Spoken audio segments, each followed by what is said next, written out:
આજના આ પુસ્તક મેળાના શુભારંભ પ્રસંગે આપના દિલના ભાવો રજૂ કરશો. જોરદાર તાળીઓથી આપણે દક્ષિણભાઈને વધાવીએ.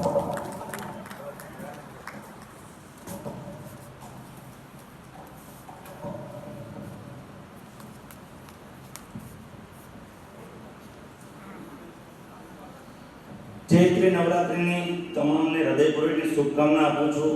મને હમણાં જ મનમાં વિચાર આવતો હતો કે ગઈ ચૈત્રી નવરાત્રિએ આ જમનાબા ભવનમાં મહિલા હોસ્ટેલનું ઓપનિંગ થઈ ગયું હતું. જ્યારે માતાજીના નામથી મેં શરૂઆત કરી, આજે મને એમ થયું કે માતાજીના નામ જ્યારે બી નવરાત્રિ હોય ત્યારે હું બોલતો હોઉં છું. दुर्गा दुर्गाति सुने दुर्गा पृथ्वी निवारण दुर्गा मच्छे जिने दुर्गा साधिन दुर्गा नासिन दुर्गा तो द्वारे दुर्गा नेहते दुर्गा मापा दुर्गम ज्ञान दुर्गा देह के लोक दवाना दुर्गा मा लोका दुर्गा मात्म स्वरूपिणी दुर्गा मार्कड़ा दुर्गम विद्या दुर्गा मार्सिता दुर्गम ज्ञान संस्थान दुर्गा मध्यम वासी दुर्गा मगा दुर्गा मात स्वरूप दुर्गा मासु संधि दुर्गा मायुधन दुर्गा मंदिर दुर्गता दुर्गम्य दुर्ग मेश्वर दुर्ग भीमा दुर्ग भावना दुर्ग भा दुर्ग दानी बोलो अम्बे सौराष्ट्र सेवा समाज पुस्तक मेळाમાં કાર્યક્રમમાં ઉપસ્થિત આપણા સમાજનું ઘરેણું કહેવાય એવા લજુરે બાદશાહ શ્રી આશીષભાઈ અમીન, નાનુભાઈ વેકરિયા, ગોરધનભાઈ, ડોક્ટર મુકેશભાઈ નાવડિયા, પ્રફુલભાઈ સેંજલિયા, વસંતભાઈ લિંબાચિયા અને મારા ગુરુ પરબતભાઈ અને સન્માનીય બધા જ આગળના અગ્રણીઓ પણ ઓળખું છું. નામ ન લેતા તમામને હૃદયપૂર્વકના હું વંદન કરું છું. પુસ્તકની વાત કરું તો હમણાં જ દેશમાં પહેલો નંબર જ્યારે આવ્યો ત્યારે અક્ષય કુમારે એક વાત કરી હતી મને કે તમારા સિટીની અંદર 28 સ્ટેટના માણસો રહે છે અને 33 ડિસ્ટ્રિક્ટના લોકો સુરતમાં રહે છે. એ બધાનો નેચર તમે એક કઈ રીતે કરી શક્યા? બધાનો એક એ નેચર એક કરીને દેશમાં સ્વચ્છતાનો નંબર પહેલો કઈ રીતે લાવી શક્યા? ત્યારે મેં કીધું સ્વચ્છતાનો નંબર એ અમારો પહેલો નથી, પણ 30 વર્ષથી ભારતીય જનતા પાર્ટીનું શાસન મહાનગરપાલિકાના રાજ્ય સરકારમાં હોવાથી એક શાસનના હિસાબથી જે પ્લાનિંગ થતું હોય એ એડવાન્સમાં થતું હોય અને બીજું ભારત દેશમાં સુરત મહાનગરપાલિકા એવી મહાનગરપાલિકા છે જે 7 લેંગ્વેજમાં એજ્યુકેશન આવે છે. ઓડિશાથી 8-10 લાખ માણસો છે, પહેલા એકલા આવતા હતા. 1995 પછી ભારતીય જનતા પાર્ટીનું શાસન થયું, એને લાગ્યું કે જે સ્ટેટના લોકો સુરત આવે છે એનું એજ્યુકેશન જો આપણે અહીંયા આપશું તો એ લોકો એકલા નહીં આવે, ક્રાઇમ નહીં થાય. એકલા આવશે તો ક્રાઇમ થશે, પણ ફેમિલી સાથે આવશે અને સુરતીઓ બનશે. એટલે દેશમાં 7 લેંગ્વેજમાં કોઈ એજ્યુકેશન આપતી સંસ્થા હોય તો સુરત મહાનગરપાલિકા છે. આપણે સૌને ગર્વ લેવા જેવી વાત છે. બીજી વાત કરું તો પુસ્તક રીડિંગનું તો એટલા લાભ છે. હમણાં જ હું ઘણીવાર રાત્રે YouTube જોતો હોઉં છું કે વોરેન બફેટ અને બિલ ગેટ્સને એક જ શબ્દ પૂછો કે તમને સુપર પાવર તમને આપી દે તો દેશમાં તમે શું યુઝ કરો?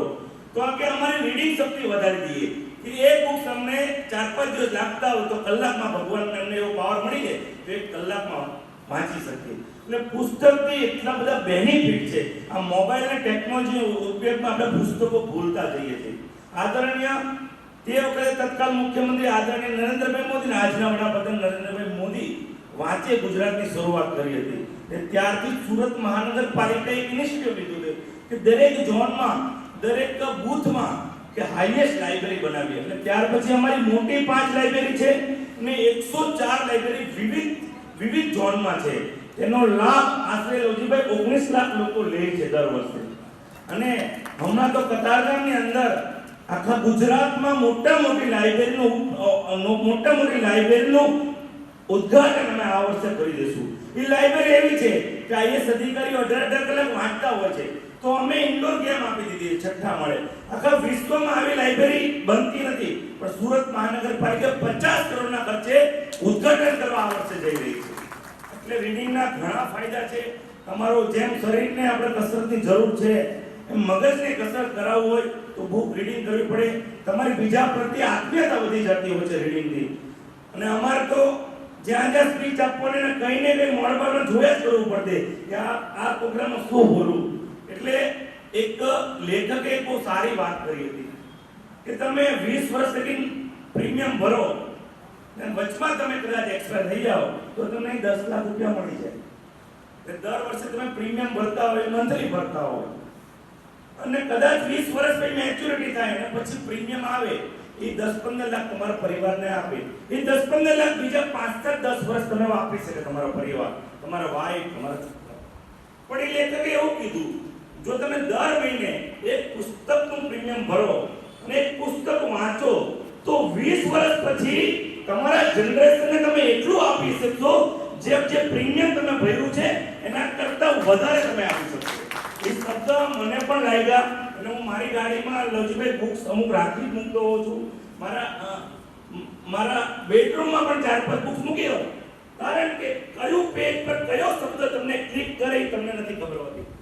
એટલે જ્યારે પણ સ્વામી વિવેકાનંદે એક વાત બહુ સારી કરી છે કે જે ઘરમાં પુસ્તક ન હોય એ સ્મશાન જેવું ઘર છે. અને એક લેખકે પણ બહુ સારી વાત કરી છે, જે ઘરમાં 5 સારા પુસ્તક ન હોય ત્યાં છોકરી નહીં આપતા. એટલે પુસ્તક વિશે તો ઘણું આપણે કહીએ એટલું ઓછું છે. આજે સમય નથી, આજે ઘણા કાર્યક્રમમાં મારે જવાનું છે. હું આપ સૌની રજા લઉં છું. અસ્તુ ભારત માતા કી જય. અને સૌરાષ્ટ્ર પટેલ સેવા સમાજને પરિવાર વંદનને આભાર કરું છું કે આવા પુસ્તક મેળા તમે યોજતા રહેશો. એટલે ટેકનોલોજીના ઉપયોગમાં, આ મોબાઈલના ઉપયોગમાં ગયા વર્ષની વાત કરું તો મોબાઈલમાં જોવાથી 623 બળાત્કાર થયા છે. એ બળાત્કાર કોણે કર્યા? પરિચિતે કર્યા છે.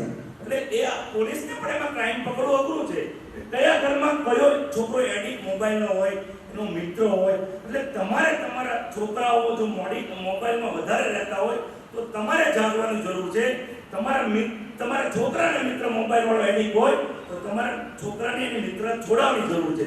તમારી સોસાયટીમાં કોઈ એવો છોકરો આખો દિવસ મોબાઈલ, તો આપણે એનાથી ચેતવાની જરૂર છે, એને સમજાવી અને સમાજના સારા માર્ગે લાવવા સમાજના અગ્રણીને આગળ આવવું જોઈએ. અસ્તુ ભારત માતા કી જય. ખૂબ ખૂબ આભાર સાહેબ. હજુ તો જ્યારે મેયરશ્રી આ સ્પીચ ચાલુ હતી ત્યારે આજના પુસ્તક મેળામાં 40% ડિસ્કાઉન્ટથી આ પુસ્તકો મળનાર છે. લગભગ 3 થી 4 લાખ રૂપિયાના પુસ્તકોનો એડવાન્સ અહીંયાથી ઓર્ડર આવી ગયો છે. જોરદાર તાળીઓથી આ પુસ્તક મેળાની શુભ શરૂઆતને આપણે વધાવી છે. ત્યારે જેના સહયોગથી શ્રી વિવેકાનંદ રિસર્ચ